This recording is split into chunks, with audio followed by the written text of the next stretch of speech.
বন্ধুরা, আপনি কি কখনো শুনেছেন ইউটিউবে বলা হয় একটা প্লেন 50 বছর পর হঠাৎ করে অজানা এক এয়ারপোর্টে এসে নিজে নিজে ল্যান্ড করে যায়? এত বছর ওই প্লেন কোথায় ছিল কেউ জানে না, আর ইউটিউব এমন তথ্যই বা কোথা থেকে পায় সেটাও কেউ জানে না।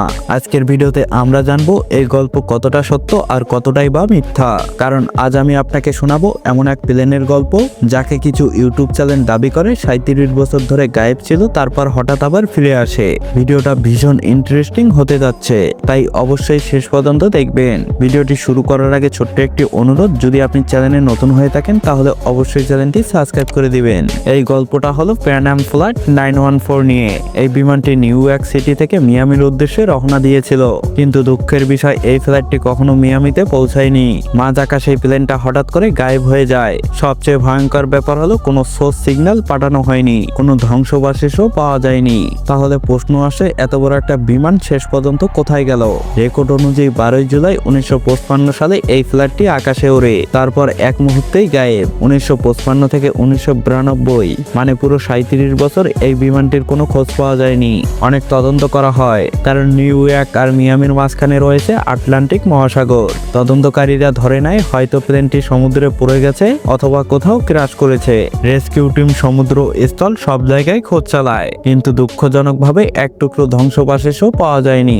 এই ফ্লাইটে ছিল 57 জন যাত্রী, 4 জন ক্রু মেম্বার, মোট 61 জন মানুষ, যারা সবাই একসাথেই নিখোঁজ হয়ে যায়।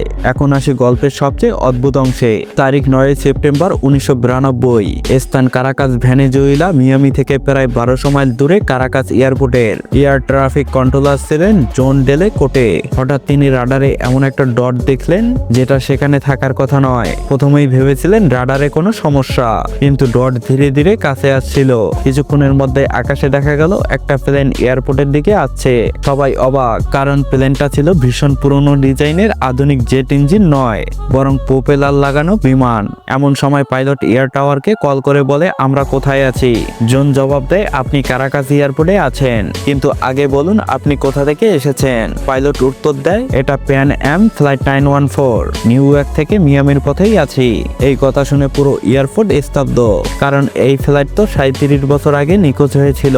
প্লেনকে ল্যান্ড করার অনুমতি দেওয়া হয়। ল্যান্ড করার পর জন পাইলটকে বলে, আপনি কি জানেন এখন 1992? পাইলট অবাক হয়ে বলে, আপনি কি বলছেন? আমরা তো 1955 সালেই আছি। সিকিউরিটি পাঠানো হয়, কিন্তু হঠাৎ পাইলট তর্ক শুরু করে এবং ইঞ্জিন স্টার্ট করে আবার টেক আপ করে। সবাই থামাতে চেষ্টা করেও ব্যর্থ হয়। প্লেনটি আবার আকাশে উড়ে যায় এবং চিরতরে গায়েব হয়ে যায়। শুনতে গল্পটা দারুণ ইন্টারেস্টিং, কিন্তু প্রশ্ন হলো, এটা কি সত্যিই সম্ভব? যদি সত্যি হয় তাহলে একটাই ব্যাখ্যা দাঁড়ায়, টাইম ট্রাভেল। কিন্তু আজ পর্যন্ত মানুষ কি টাইম ট্রাভেল করতে পেরেছে? অনেক রিসার্চ করার পর দেখা যায় বিজ্ঞান অনুযায়ী টাইম ট্রাভেলের 4টি তত্ত্ব আছে। স্পিরিট ভিত্তিক টাইম ট্রাভেল, আলোর গতির কাছাকাছি গেলে সময় ধীর হয়, কিন্তু প্রোপেলার প্লেনে এটা অসম্ভব। গ্র্যাভিটি ভিত্তিক টাইম ট্রাভেল, ব্ল্যাক হোলের কাছে সময় ধীর হয়, কিন্তু ব্ল্যাক হোল পৃথিবী থেকে অসম্ভব দূরে। সাসপেন্ডেড অ্যানিমেশন, মানুষকে ঠান্ডায় রেখে সময় ধীর করা, কিন্তু এটা এখনো কয়েক ঘন্টার বেশি সম্ভব নয়। ওয়ার্ম হোল, স্পেসের শর্টকাট, কিন্তু আজ পর্যন্ত কোনো ওয়ার্ম হোল প্রমাণিত হয়নি। অর্থাৎ ফ্লাইট 914 এর টাইম ট্রাভেল করা বৈজ্ঞানিকভাবে অসম্ভব। শেষে চ্যাটজিপিটি ও অন্যান্য বিশ্বস্ত সোর্সে খোঁজ নিয়ে জানা যায় প্যান অ্যাম ফ্লাইট 914 নামে কোনো ফ্লাইটই ছিল না। এটা আসলে একটা আরবান লিজেন্ড, মানে কাল্পনিক গল্প। যেমন ব্লাডি মেরি, ভূতের আয়নার গল্প। এই গল্পগুলো অনেক ইউটিউব চ্যানেল সত্য বলে চালিয়ে দেয় ভিউ আর টাকা কামানোর জন্য।